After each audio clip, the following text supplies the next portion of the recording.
'Tis the season to paint pumpkins, but with a twist. I'm going to be using uncommon materials today, but it's important to know if you don't have the materials I do, I'm going to be mentioning alternatives all the way through. So let's get into this pumpkin painting party situation. Okay, it's getting weird. Let's just go paint. Today's supplies, it's a little weird, but I'm going to keep it fairly simple. I'm using Issy Watercolors Soft Witch collection from the month of September, and also a few colors from my bird membership. And if you want more info about that, I'll put it in the description.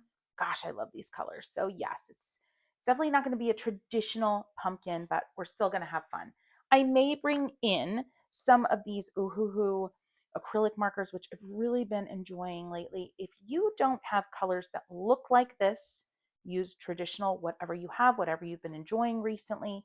Also, if you don't have acrylic markers like these, who cares? Grab colored pencils, grab watercolor pencils, grab a regular alcohol marker. Really, it's just about mixing it up a bit with going beyond just traditional watercolor. And I also have these Pentel sign brushes in my site because I just always love using them. They have a really, really fine, true brush tip, and that can be great for some detailing right at the end. All the supplies will be linked in my description. Last but not least, the paper is going to be Clairefontaine, and I picked this up at Charvin. Clairefontaine does this with a lot of brands that I discovered in Europe. She kind of just puts her name on things and lets them put their name on things, and it's cute and great little souvenir. So get a fresh page. This time of year, we want to sketch pumpkins. We want to sketch, I mean, I'm generalizing, but so many of us do. And here is a really simple approach. Now, I roughed this in really quick and probably gave you a little whiplash. So I'm going to go ahead and darken the silhouette. It's essentially an oval in the middle and then two little bumps on the side. Few key points. You want to make sure that those bumps on the bottom and on the top don't align.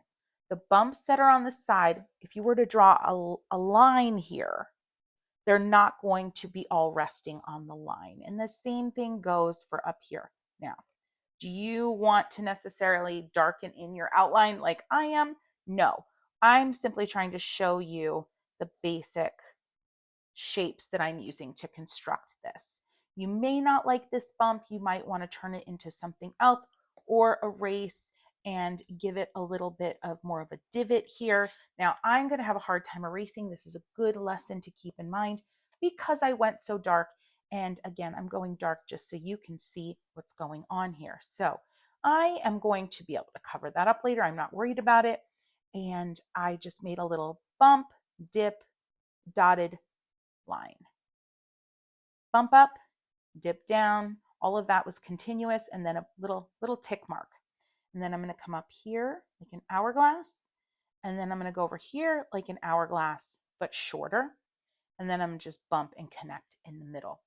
This is more gourd-like than pumpkin, but you know, who's counting? Okay, I'm going to stop there with the pencil and just get into it. And I really feel like the woody today is where I want to start.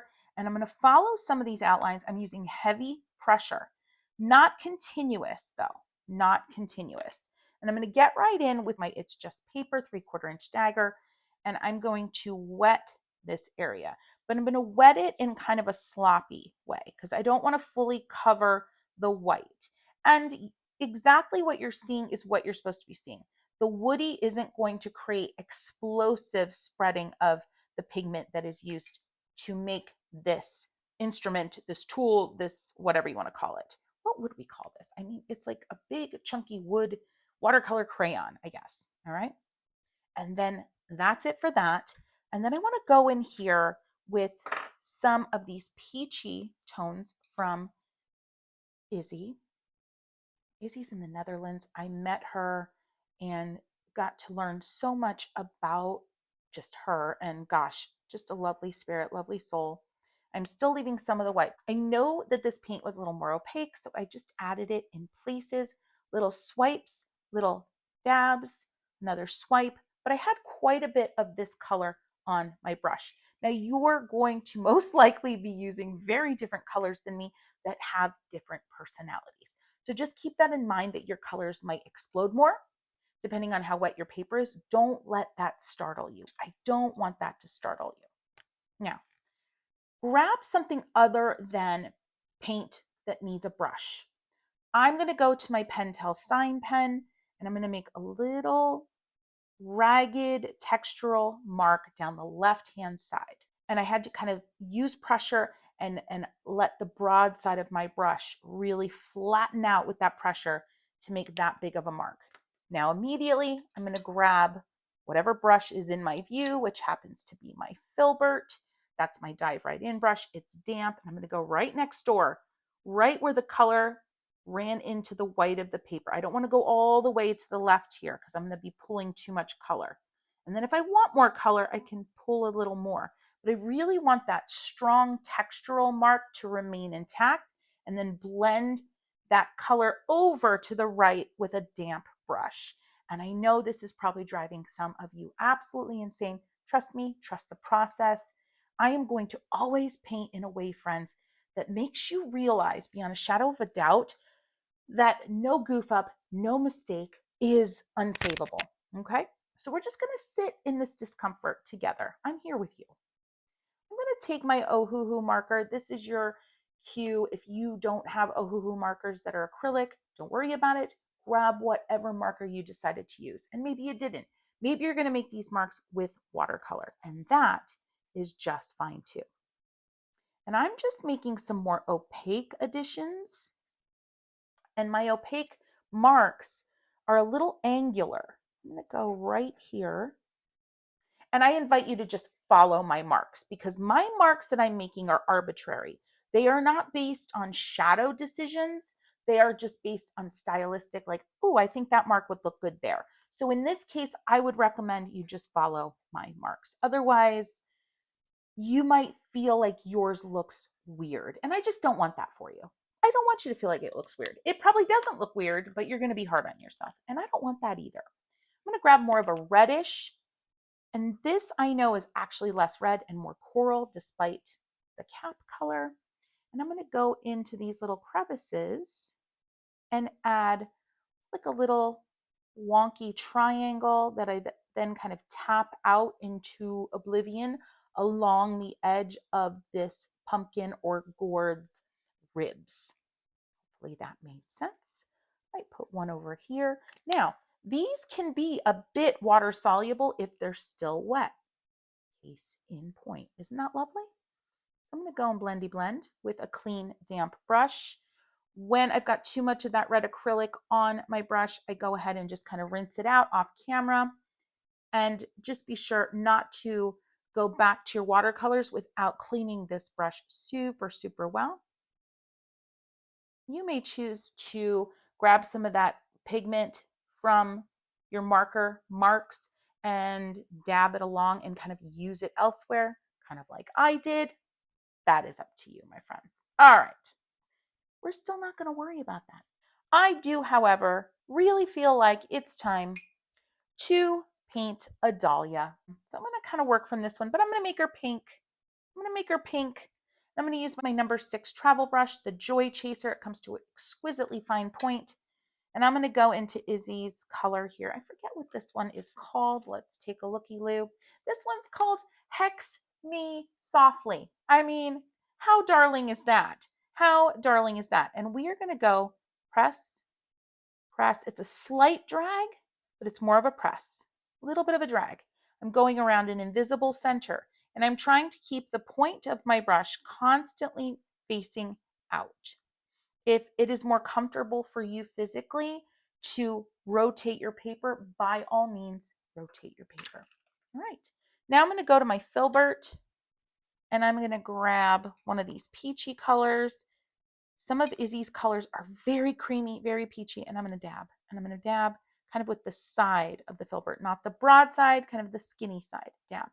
And then I'm going to go out here and side dab, side dab, side dab. Let the color run out a little bit before you reload. You will want to reload if your flower is the same kind of size as mine. I'm going to go back here with this lovely green. And this green is a lot. This green is bright, it's bold. So I might just do some outliney kind of doodly type of leaves coming out of my dahlia.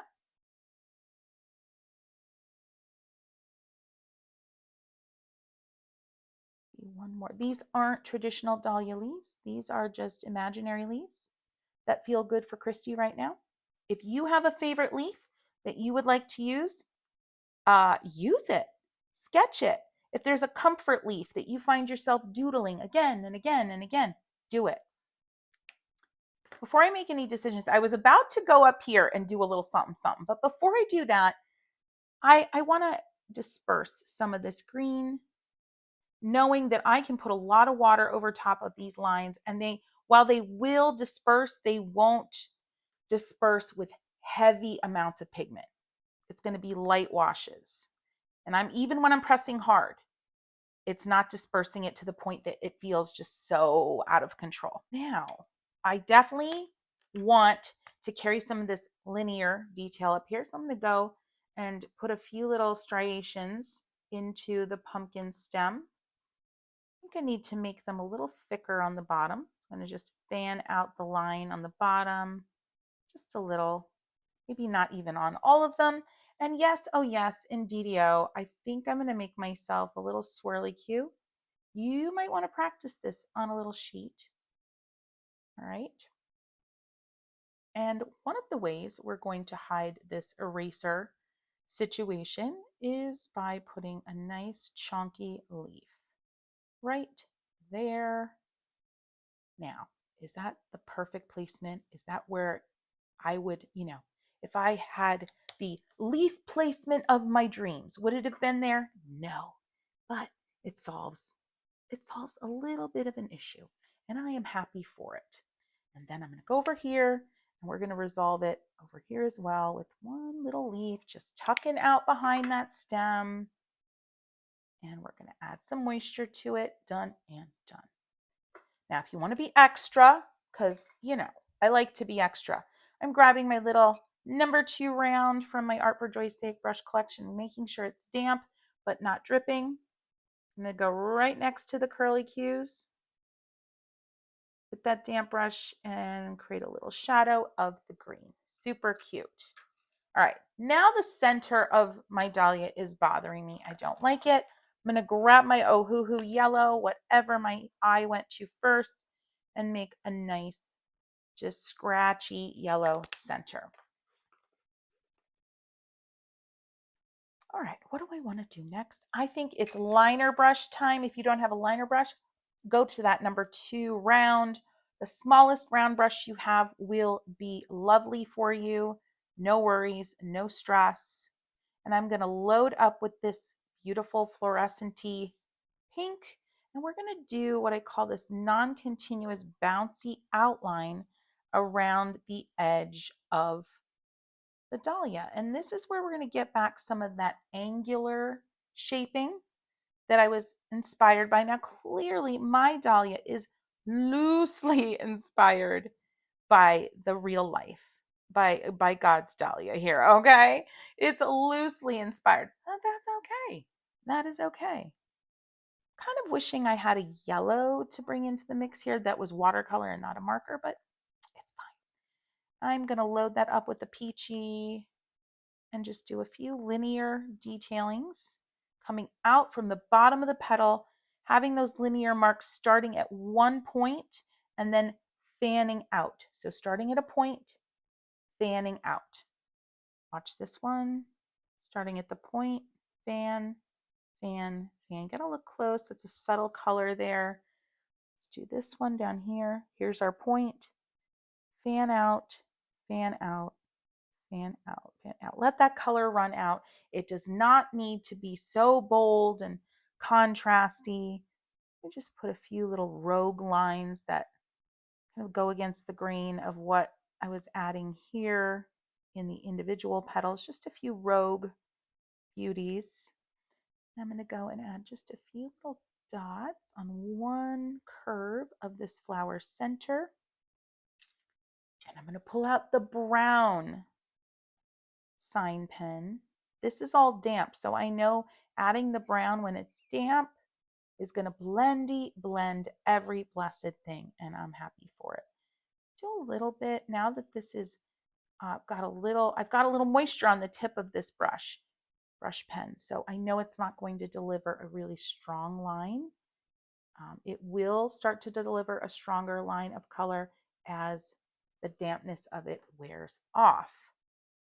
Got to use our materials in really unique ways. I like to push the limits of our materials. Just adding in some of those veins. I don't really like, now that I'm seeing it, how this one performed down here. It was just too damp from what I was doing in the center of the dahlia. So I'm just going to go ahead and just edit this a little bit with some green veins. There's no oopsie. There's no detail that maybe you don't love that cannot be redeemed. I believe that in all of my heart and soul. Now here's the time to take a moment, take a beat, take a breath. Do we want to add more? And I believe I do.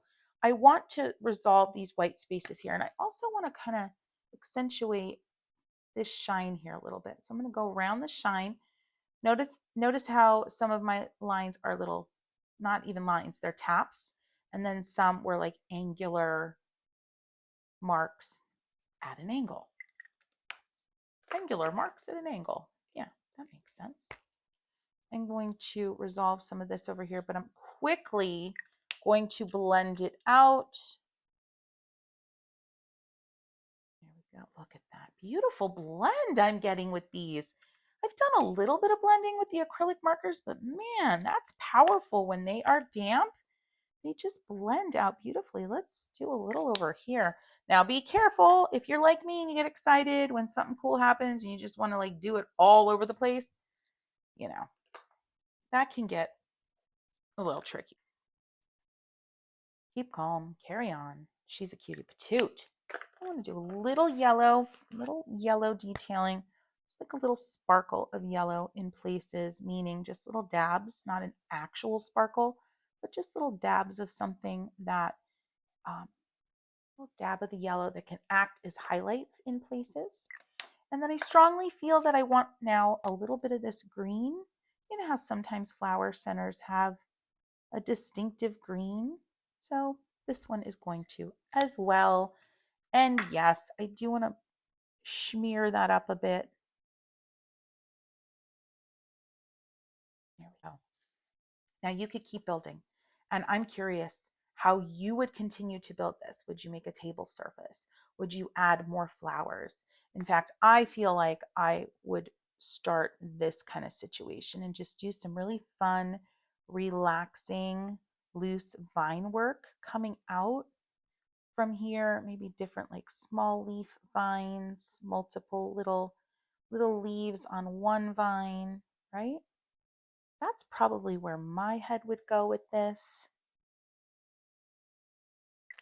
I created another version of this, a more elaborate version of this for my Patreon members recently. And if you'd like to know more about my Patreon membership, I have all the information in the description below. And don't worry, that brush was a little dirty with pink, and man, is that one heck of a happy accident. You can experience a 7-day free trial of my Patreon membership. And then after that, it's only $9 a month. And you get a ton of benefits, an exclusive video every month, no ads, no music, just me and the paint and the teaching. You get a creative challenge every month. You get watercoloring pages every month. I'm going to make sure you're not going to run out of inspiration, and it's all for $9.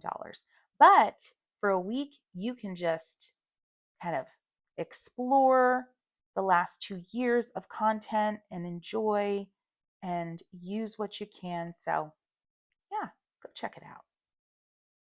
But yeah, I might continue and just make this cool little vignette of a situation. So go ahead into comments. Let me know at this point, if you haven't painted along with me yet, do you plan to? Are you excited about it? Are you nervous? What changes might you make based on what I've taught today? Maybe you're going to do something different. Maybe it's not going to be a dahlia. Maybe it's going to be a mum. Let us know. get in the conversation, chat with this community. Also, let me know if you've been painting along for me. Did you have any aha moments? I always love to speak out the aha moments, the moments that made you learn something that just knocked your socks off, or even like me, the little aha, happy accident like moment of that dirty brush and just creating such a lovely effect there. For now, friends, this is where I'm going to stop, let my eyes rest. I can't wait to hear more from you on what you've done. Tag me on Instagram, Christy the Painter. And next time, I will see you for some more happy painting.